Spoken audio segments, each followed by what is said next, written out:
मेरा नाम रुचि है। 25 साल की एक खूबसूरत लड़की, जिसे सब प्यार से रुचि ही कहते हैं। एक सरकारी अस्पताल में नर्स होने के नाते मैंने हमेशा अपनी लगन और दयालुता से लोगों का दिल जीता। काम पर सिर्फ काम पर ध्यान देना, यही मेरी माँ की दी हुई सीख थी। लोग मुझसे बात करने के बहाने ढूंढते, पर मैं उनकी तरफ आंख उठाकर भी नहीं देखती थी। मुझे क्या पता था कि तकदीर ने मेरे लिए एक ऐसा इम्तिहान तैयार कर रखा है जिसका सामना किसी ने सोचा भी नहीं होगा। एक सुबह अस्पताल में दाखिल होते ही एक नौजवान को उसके बुरी तरह घायल हाथ के साथ लाया गया। डॉक्टर ने मुझे आवाज दी, रुचि, यूनिफॉर्म बाद में, पहले इस लड़के के हाथ पर पट्टी कर दो। जैसे ही मैं उसके पास पहुंची, उसने अपनी नजरें उठाई और उनकी गहरी चमक ने मुझे एक पल के लिए रुकने पर मजबूर कर दिया। उसकी आंखों में एक ऐसी पुकार थी जो मैंने पहले कभी नहीं देखी थी। वह लगातार मुझे ही देख रहा था। मैंने उसे ध्यान दिलाते हुए कहा, सर, पहले पट्टी करवा लें, दर्द हो रहा होगा। उसने अपना हाथ मेरे आगे बढ़ाया। खून बह रहा था। मैंने जैसे ही उसका हाथ पकड़ा, वह बोला, प्लीज पट्टी रहने दें, आपका हाथ लगने से तो दर्द गायब हो गया। उसकी यह बात सुनकर मैं हैरान तो हुई, पर मैंने मुस्कुराकर जख्म साफ किया और पट्टी बांध दी। अपना काम पूरा करके मैंने डॉक्टर साहब को फीस का बताकर यूनिफॉर्म बदलने चली गई।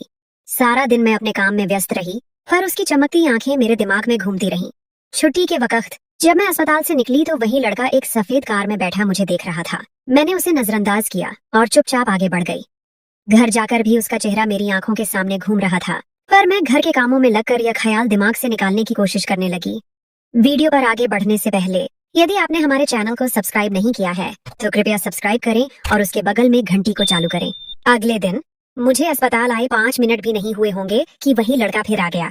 डॉक्टर साहब ने कहा, रुचि, देखो, इसी मरीज को फिर चोट लग गई है। मुझे तभी यकीन हो गया कि यह यहाँ सिर्फ मेरे लिए आया है। डॉक्टर के कहने पर मैं न चाहते हुए भी उसकी पट्टी करने लगी। पट्टी के बाद मैंने उससे कहा, सर, अब 3 दिन बाद आना, जख्म को ठीक होने में वक्त लगेगा। ये सुनते ही उसने कहा, क्यों? मैंने गुस्से में जवाब दिया, क्योंकि मेडिकल नियम यही कहते हैं। वह खामोशी से चला गया, पर जब मैं अगले दिन अस्पताल पहुंची तो वह फिर मौजूद था। मैंने गुस्से से कहा, सर, आपको 3 दिन बाद आने को कहा था।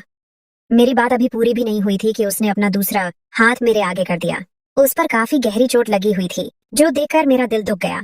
मैंने न चाहते हुए भी पूछ लिया, सर, आपको यह चोट कैसे लगी? उसने मेरी तरफ देखते हुए कहा, आपको न देखने की सजा है। मैं चुप हो गई। उसने मेरी खामोशी को तोड़ा और कहा, आपको देखने के बहाने ही तो ये चोट लगती है। एक दिन आपको न देखूं तो जैसे मेरा दिल बेचैन हो जाता है। मैंने सिर नीचे करके उसकी पट्टी बांधी और फिर मजाक के अंदाज में कहा, कल तो कोई चोट नहीं लगेगी ना आपको? बता दें, मैं कल छुट्टी ले लूंगी। उसने मेरी बात को काटते हुए कहा, प्लीज ऐसा जुल्म न करना मुझ पर। अब चोट तो रोज लगेगी, जब तक मेरी सांस चलेगी, क्योंकि आपसे बात करने का यह बहाना तो है ही। मैंने कहा, सर, खुद को तकलीफ देना गुनाह है। वह बोला, अगर आपको इतना ही एहसास है तो प्लीज अपना नंबर दे दो।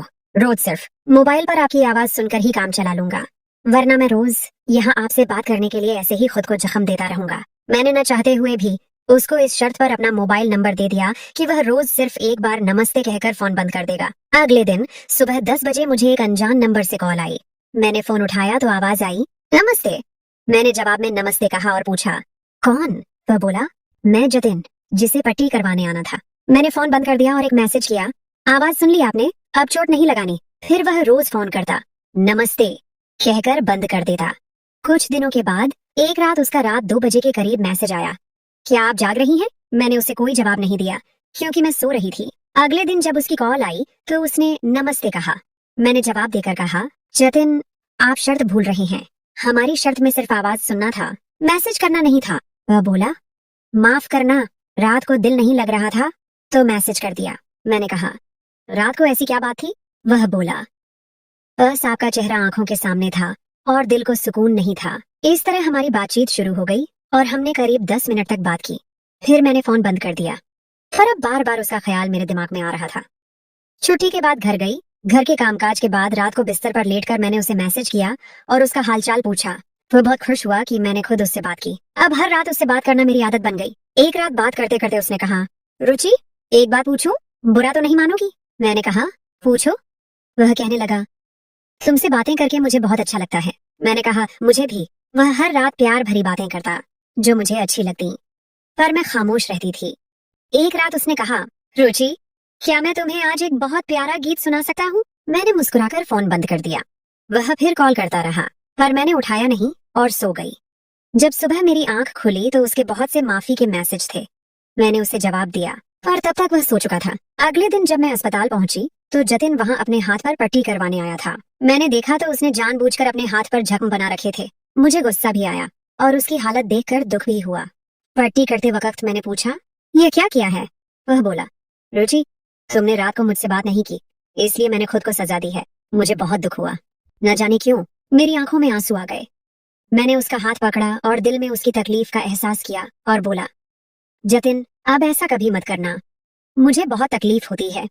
बेशक रोज रात को कॉल कर लेना और दिल की बातें कर लेना। उसने जवाब दिया, क्या तुम सच कह रही हो? मैंने आंसू भरी आंखों से जवाब दिया, हाँ जतिन। उसने कहा, रुचि, मैं तुमसे बहुत प्यार करता हूँ। मैंने कहा, मैं भी तुमसे बहुत प्यार करती हूँ जतिन। वह बहुत खुश हुआ। फिर मैं अपने कामों में लग गई। फिर हर रात वह मुझे फोन करता और हम देर तक बातें करते। नया मोड़, प्यार का दूसरा पहलू। एक दिन जब मैं अस्पताल से निकली तो जतिन कार में बाहर मेरा इंतजार कर रहा था। उसने मैसेज किया, आज ऑटो से मत जाना, मुझे तुमसे कुछ जरूरी बात करनी है। चुपचाप थोड़ा आगे आओ और कार में बैठ जाओ। मैं जाकर कार में बैठी और अपनी नजरें नीचे कर ली। जतिन ने पूछा, रुचि, नाराज हो क्या? मैंने कहा, नहीं, बस डर लग रहा है कि कोई देख ना ले। उसने गाड़ी चलाना शुरू की और मुझे एक छोटा सा बैग पकड़ा दिया। मैंने पूछा, ये क्या है? वह कहने लगा, तुम्हारे लिए एक छोटा सा तोहफा है, घर जाकर देख लेना। उसने मुझे हमारे घर की गली के कोने पर उतार दिया। मैं घर पहुंची तो मेरी छोटी बहन ने बताया कि माँ जी अपनी बहन के घर गई हैं। मैंने पानी पिया और अपने कमरे में आकर शॉपिंग बैग खोला। उसमें एक खूबसूरत काली साड़ी थी, जो देखकर मुझे हैरानी भी हुई और खुशी भी। मैंने जतिन को मैसेज किया, ये सब क्यों? उसने जवाब दिया, क्या अच्छी नहीं लगी? मैंने कहा, बहुत अच्छी लगी, बस शर्म आ रही है। मैंने उसका शुक्रिया अदा किया और फिर घर के कामों में लग गई। रात को हमने फिर बात की। ऐसे ही कुछ दिन गुजरे तो एक दिन जैसे ही मैं अस्पताल के लिए निकली, अचानक डॉक्टर साहब का फोन आया कि आज ड्यूटी पर ना आना, आज अस्पताल में मरम्मत का काम है, इसलिए छुट्टी है। मैं घर वापस आ गई। माँ जी पड़ोस में गई हुई थी। मैंने जतिन को फोन किया और बताया कि आज छुट्टी है, इसलिए दिन में बात नहीं हो सकती। तब जतिन बोला, रुचि, तुम्हें देखे बिना दिन नहीं गुजरता, प्लीज आ जाओ। मैंने कहा, जतिन, प्लीज मेरी जान, आज का दिन गुजार लो, कल देख लेना। तब जतिन बोला, क्यों ना आज हम दिन एक साथ गुजार लें। मैंने पूछा, कैसे? जतिन ने कहा, तुम अस्पताल जाने का कहकर घर से निकल आओ, हम तुम्हारी ड्यूटी के वक्त तक एक साथ रहेंगे। मैंने इनकार कर दिया, पर वह बार बार कहता रहा। आखिर में मैं मान गई। मैंने कहा, ठीक है, मैं आती हूँ। तब तक माँ जी भी घर आ चुकी थीं। उन्होंने पूछा, रुचि, तुम गई नहीं? मैंने कहा, माँ जी, अभी निकली ही थी कि डॉक्टर साहब का फोन आ गया कि उनकी पत्नी ने एक छोटा सा पूजा का प्रोग्राम रखा है और उन्होंने मुझे भी बुलाया है। माँ जी तुरंत बोली, नहीं रुचि बेटा, मैडम ने इतने प्यार से बुलाया है, तुम जरूर जाओ। मैंने एक खूबसूरत काली साड़ी और लाल ब्लाउज पहना जो मुझे बहुत पसंद था। मैं तैयार हुई और घर से निकल आई। ऑटो पर बैठी पर अस्पताल से थोड़ा पहले उतर गई, जहाँ जतिन अपनी सफेद गाड़ी में मेरा इंतजार कर रहा था। उसने सफेद रंग का कुर्ता पायजामा पहना हुआ था और वह बहुत खूबसूरत लग रहा था। मैं भी उसके साथ गाड़ी में बैठ गई। उसने मेरे साथ नमस्ते किया और कहा, रुचि, आज तो तुम बिल्कुल परी लग रही हो। मैंने कहा, यहाँ से चलो, कोई देख न ले। हम वहाँ से निकले और गाड़ी चलाते चलाते जतिन ने मेरा हाथ थाम लिया और उस पर अपना हाथ रखकर मेरे साथ होने का एहसास दिलाया। हम थोड़ी देर घूमते रहे। फिर जतिन बोला, रुचि, मेरा दिल कर रहा है कि तुम मेरे साथ मेरे घर चलो। मैंने मुस्कुराते हुए जवाब दिया, गाड़ी में साथ बैठी हूँ, यह काफी नहीं क्या? जतिन बोला, अच्छा, अगर मैं कहूँ कि काफी नहीं है तो फिर? मैं चुप हो गई। जतिन ने फोन निकाला और किसी को फोन किया और बोला, शाहिद, तुम्हारी भाभी मेरे साथ हैं, हम तुम्हारे घर आ रहे हैं। फिर फोन बंद किया और मैंने पूछा, ये कौन है? तो कहने लगा, मेरा बचपन का दोस्त है। कोई 10 मिनट बाद हम एक बहुत ही प्यारे घर पहुंचे। जतिन ने गाड़ी अंदर की तो एक लड़का आया जिसकी उम्र कोई 25 साल थी। जतिन उससे गले मिला। उसने मुझसे कहा, नमस्ते भाभी। मैंने खामोशी से जवाब दिया। जतिन ने मुझे कहा, रुचि, उतरो, ये मेरा दोस्त भी है और भाई भी। हम अंदर एक कमरे में चले गए। वह लड़का हमारे लिए लस्सी लेकर आ गया। हमने लस्सी पी तो वह बर्तन लेकर चला गया। उसके जाते ही जतिन ने दरवाजा अंदर से बंद कर लिया और मुझे देखता रहा। मैंने कहा, बस अब खुश, चलो अब घर चले। जतिन बोला, अभी सारा दिन है हमारे पास, हम सुकून से यहाँ बैठते हैं। इसके बाद हम कई घंटों तक बातें करते रहे और वक्त का पता ही न चला। फिर उसने मुझे गाड़ी में बैठाकर घर तक छोड़ दिया। मैं घर आकर सो गई। जब मेरी आंख खुली तो शाम के 7 बज रहे थे। मैंने मोबाइल देखा तो जतिन की बहुत सी कॉल्स थीं। मैंने उसे आई लव यू का मैसेज किया और लिखा, रात को बात करेंगे। और फिर खाना पकाने लगी। नए मोड़ की शुरुआत। रात को जब मैं खाना खाकर अपने कमरे में आई तो जतिन की कॉल आई। बातों बातों में उसने कहा, रुचि, मैं तुम्हारे लिए एक नौकरी लेकर आया हूँ। एक निजी अस्पताल में तुम्हारी सैलरी यहाँ से 2 गुनी ज्यादा होगी। मैं हैरान रह गई और पूछा, पर क्यों? जतिन ने कहा, मैं चाहता हूँ कि तुम सुरक्षित रहो और बेहतर जिंदगी गुजारो। मैंने सोचा कि यह तो मेरा सपना था। मैंने उसकी इस पेशकश को स्वीकार कर लिया और नए सफर की शुरुआत की। एक दिन मैं अपने नए काम पर जा रही थी कि अचानक जतिन की कॉल आई। रुचि, प्लीज तुम अपने घर के पते से थोड़ा पहले आकर मेरा इंतजार करो, मैं तुमसे मिलना चाहता हूँ। मैं उसकी बात मानकर सड़क के किनारे खड़ी हो गई। वह वहाँ अपनी सफेद गाड़ी में आया और मेरे करीब आकर कहा, रुचि, मुझे तुमसे बात करनी है। मैंने उससे बात की और फिर पूछा, क्या बात है? रुचि, मेरे पिताजी ने तुम्हारी खूबसूरती और लगन की वजह से तुम्हारे लिए बहुत अच्छा सोचा है और वह तुम्हारे घर आज रात को रिश्ते की बात करने आ रहे हैं। मैं हैरान रह गई और बोली, पर क्यों? जतिन ने कहा, तुम्हारे लिए बहुत अच्छा होगा। मैंने उससे कहा, ठीक है, तुम आ जाना, पर मैं अपने माता पिता से पूछकर ही बताऊंगी। वह मेरी बात सुनकर खुश हुआ और चला गया। मैं भी अपने घर आ गई। मेरे दिल में एक अजीब सी खुशी और डर था, प्यार का आखिरी इम्तिहान। अगले दिन रात को मेरी माँ ने मुझसे बात की और पूछा कि क्या जतिन के माता पिता को मैंने घर बुलाया था।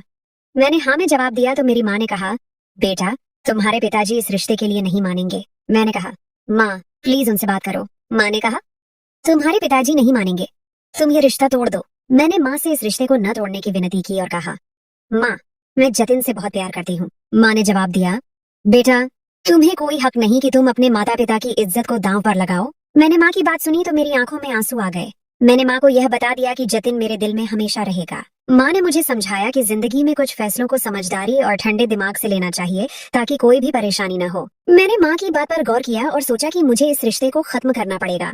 मैंने जतिन को फोन किया और उससे कहा, जतिन, मैं तुमसे मोहब्बत करती हूँ, पर मैं तुम्हारे साथ नहीं रह सकती। जतिन ने पूछा, क्यों? मैंने उसे बताया कि मेरे माता पिता इस रिश्ते के लिए राजी नहीं हैं। जतिन ने मुझे समझाया, रुचि, तुम्हारी माँ और तुम्हारे पिताजी से मैं खुद बात करूंगा। मैंने उसे कहा, नहीं जतिन, ये मेरी आखिरी बात है। उसने मुझे कहा, रुचि, तुम मेरी बात सुनो। जतिन, मैं तुम्हारी बात नहीं सुनना चाहती। मेरे दिल में तुम्हारे लिए बहुत प्यार है, पर मैं तुम्हें अपने माता पिता की इज्जत के लिए नहीं छोड़ सकती। जतिन ने मेरी बात सुनी और फोन रख दिया। मेरी आंखों में आंसू आ गए। मैंने सोचा कि मैंने अपने माता पिता की इज्जत के लिए यह सब कुछ किया। अगले दिन जब मैं काम पर गई तो एक बहुत जरूरी मीटिंग थी और मैं बहुत देर से जा रही थी। अस्पताल पहुंचकर मुझे पता चला कि एक मीटिंग होने वाली है जिसमें सारे सीनियर डॉक्टर और मैं हिस्सा लेंगे। मुझे डर था कि मीटिंग में देर हो गई तो डॉक्टर साहब मुझे डांटेंगे। मैंने जल्दी से अपनी सीट पर जाकर बैठ गई। मीटिंग शुरू हो गई और मुझे पता चला कि मीटिंग में एक नए डॉक्टर को हमारी टीम का मुखिया बनाया गया है। जब मैंने देखा तो वह जतिन था। मैंने उसे देखा तो मैं हैरान रह गई। जतिन ने मेरी तरफ देखकर कहा, रुचि, तुम्हें आज के बाद अस्पताल में और न ही मुझसे फोन पर बात करने की जरूरत है। मैंने फैसला कर लिया है कि हम शादी करेंगे। मैं हैरान रह गई और मेरी आंखों में आंसू आ गए। मैंने उससे कहा, जतिन, तुम ऐसा नहीं कर सकते।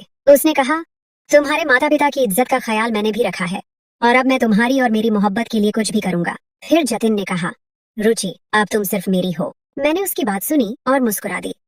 मैंने उससे कहा, जतिन, मैं भी तुम्हारी हूँ। उस दिन मैंने अपने माता पिता को जतिन के घर आने का न्योता दिया। वह अगले दिन आए और उन्होंने हमें एक साथ देखकर खुशी महसूस की। जतिन और मैंने एक दूसरे से शादी कर ली और एक दूसरे के साथ खुशी खुशी रहने लगे। हमारे पास एक खूबसूरत और प्यारी बेटी है जिसका नाम रुचि है। हम आज भी हर रोज एक दूसरे से मिलते हैं और दिल की बातें करते हैं। हम दोनों ने एक दूसरे के प्यार और यकीन को हमेशा सबसे ऊपर रखा। इस तरह हमारी कहानी का एक नया अध्याय शुरू हुआ जिसमें हमने अपनी मोहब्बत और यकीन को जीत लिया।